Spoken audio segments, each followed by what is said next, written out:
accelerated. Many people continue to be relocated. Devastated, who's been tolerated? The U.S. government killed telephone bombs that detonated. Pathetic Anglo presidents, radioactive genetics, reptilian species, yes, I said it. Acrobatic, bureaucratic bullshit, dogmatic taxing, fuck senior Bush's kids. This is a message to a bad government. Of a mural, quote, "The wall that cracked open," which was inspired by his younger brother, who was stabbed and beaten by members of the Big Hazard. They are known for their brutal shootouts and attempted murders on local law enforcement, which intensified after the death of Mauricio Cornejo, a well-known member of Big Hazard who went into cardiac arrest while being detained in a holding cell at the Hollenbach police station in 2007. Eyewitnesses allege Cornejo was severely beaten after being handcuffed with batons by Los Angeles police officers. Gang ties to the Mexican Mafia. The Hazard Gang is known for having deep-rooted connections to the Mexican Mafia dating back to the 50s. Robert Salas, better beaten by members of the Big Hazard. They are known for their brutal shootouts and attempted murders on local law enforcement, which intensified after the death of Mauricio Cornejo, a well-known member of the Big Hazard who went into cardiac arrest while being detained in a holding cell at the Hollenbach police station in 2007. Eyewitnesses allege Cornejo was severely beaten after being handcuffed with batons by Los Angeles police officers. The Hazard Gang is known for having deep-rooted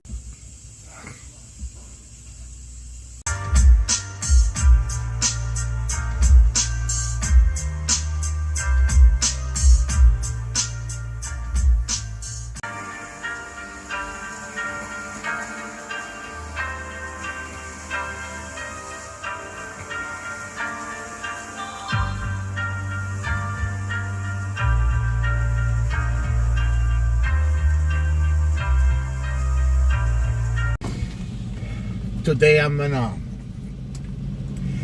remember the story of R.i.p Snoops. Well, it's been a while that I've been really talking about him. He's my familia. He's my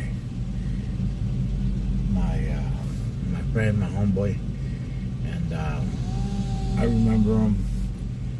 Well, one of the first times that we hanged around was we got ourselves in a little jam, and I seen Paris, and Paris stopped and helped me, you know. And I was dealing with some problems over here in Loma Vista place, Loma Vista gang, everybody, right? And I needed someone to have balls to come down with me, you know, and confront everybody and start throwing putazos and chingadazos, you know. So me and Paris, we met up, and I told him, hey, you know what, I said, paro, no? He goes, yeah, let's go. And he used to dress to impress with, you know, doctors, with leather jackets, always fit, you know, to brocha, and you know, his hair, you know, slicked back and looking good all the time, you know. He represented Hazard to the fullest, you know. And he was always doing this madre. He was always involved in every situation you can't talk about, you know. And so we came down, and we confronted a couple of homies. And we told them, you know what, si hay chingadazos, let's do it right now. And surprisingly, they, a couple of big homies from Loma Vista that shot callers knew about him, and they said, nah, homeboy's the shit, you know, like, that's your familia, and problem is resolved. So that resolved a big situation that I was involved in, and he used to ride motorcycles. I was gonna buy him this 3,000 horsepower fucking motor cut and fucking made to race with fucking heavy suspensions and this madre. But I didn't buy it because he had it all in pieces. He had just wrecked it, or he was building it up. You know what I mean? everybody knows that it was nothing but R.i.p pieces, you know. You cut up people's bikes and you put it all together, and there's no ownership, you know. So that's why I didn't buy it. And him and me, we went for a little spin. I rode another bike, and we went to Azusa, and we just fucking ran. He was a daredevil. He was Papa Willing it and burning rubber and being all crazy, you know. There's a lot of stories that they talk about him, and stories that will never be known to nobody else.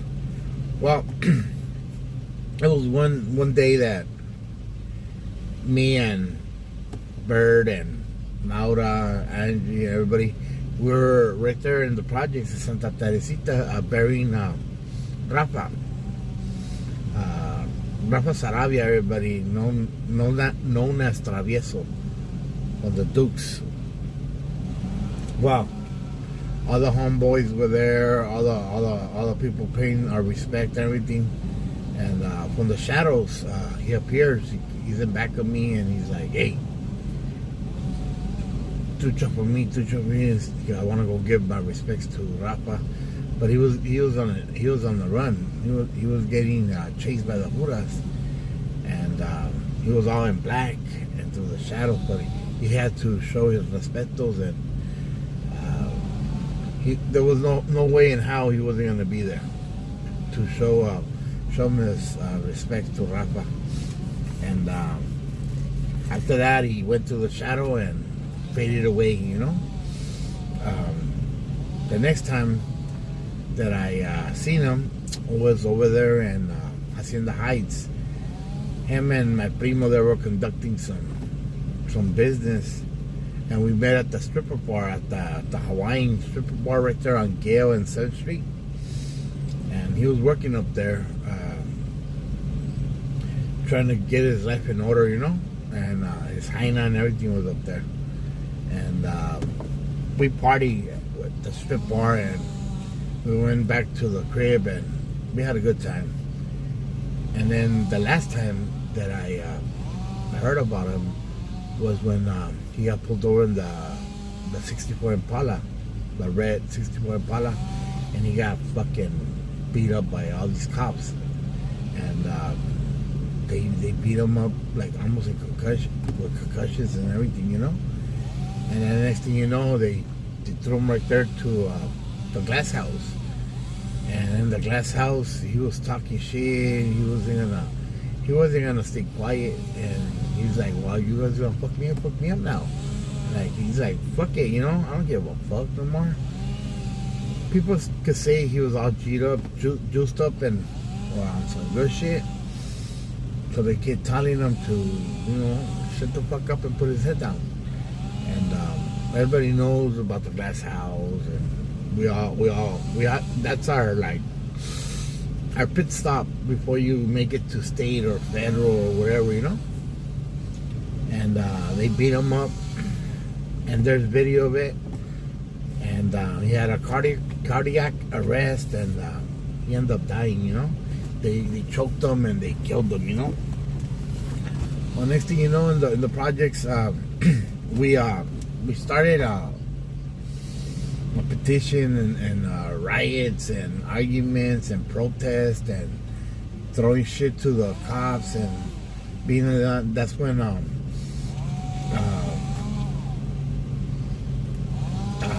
couple of homies I think it was Eddie or I'm not sure who it was, but he ended up shooting a cop and killing the cop, and then they killed him, you know.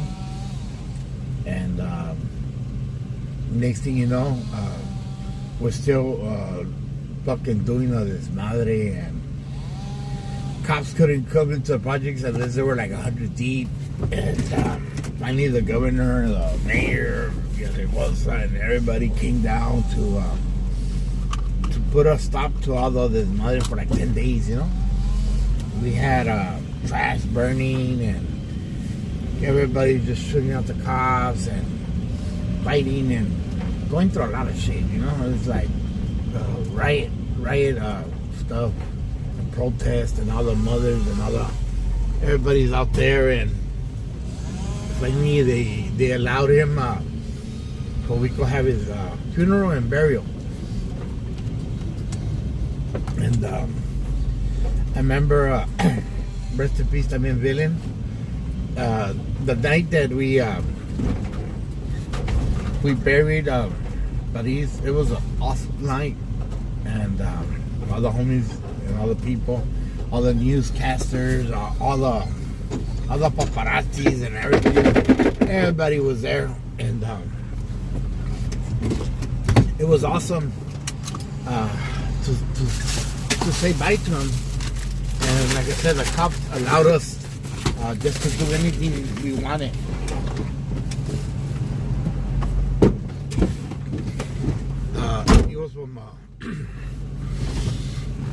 He was from a car club, the biker club.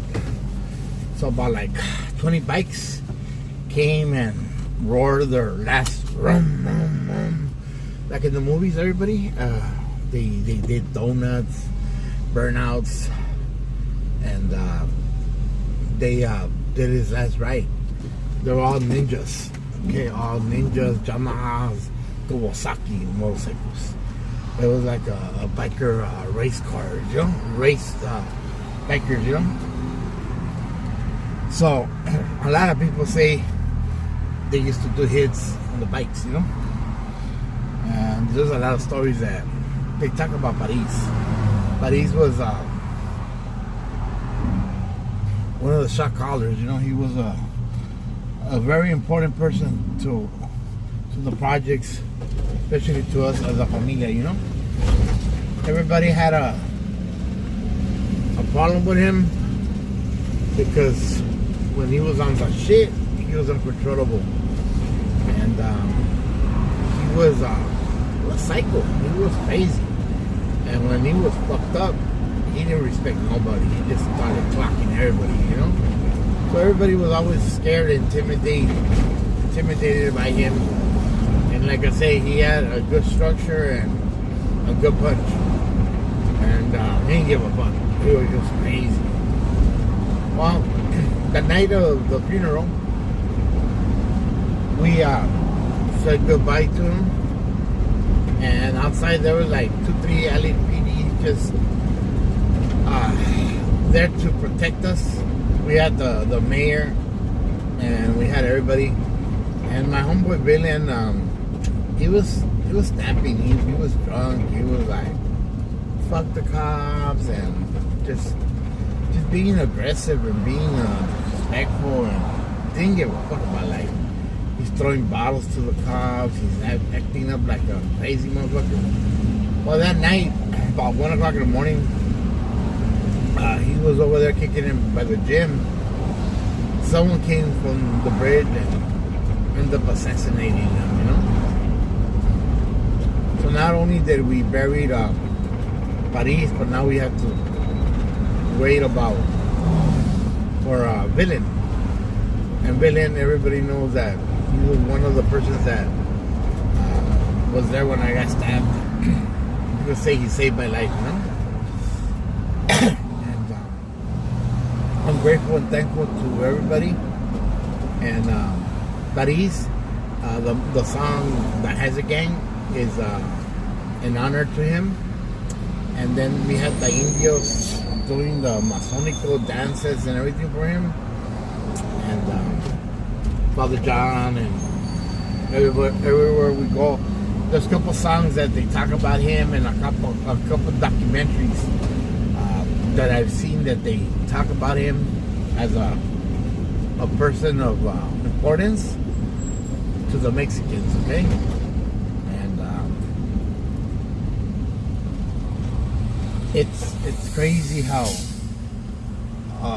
a single person born with a lot of hate and a lot of hatred and disaster could be so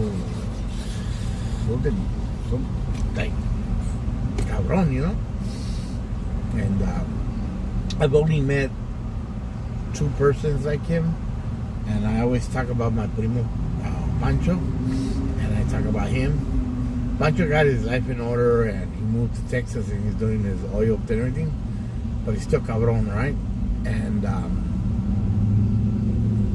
Snoops. Snoops is, was just one of the persons that he was trying to work in real estate and recovery and all kinds of stuff. He tried to get his life in order, but he couldn't. He caused too much shit, too much danger, damage, and he had no way back. And, rest in peace, Paris, and hopefully people remember him and for the good things that he did. And Angie and everybody, Escanala and Dalila and Bunny and all them. It was our canal, and we love them. Everybody knows that Angie is married to my primo Bert, and that's how he related to me. And he was just one crazy motherfucker, one scary motherfucker to be around him when he was on some shit or he was snappy, uncontrollable. Well, he ended up suing the police department. His son, I get to see his son. He has a son and a daughter. They got like about $3.1 million and everything. And son's doing good. I get to be around him. Little Paris, you know? And I get to remember my primo as a different person than what they make him seem to be, you know? To me, he was understanding, lovable, kind, and a person that you could count on. That's not what everybody could say about him. And rest in peace, Paris, all right?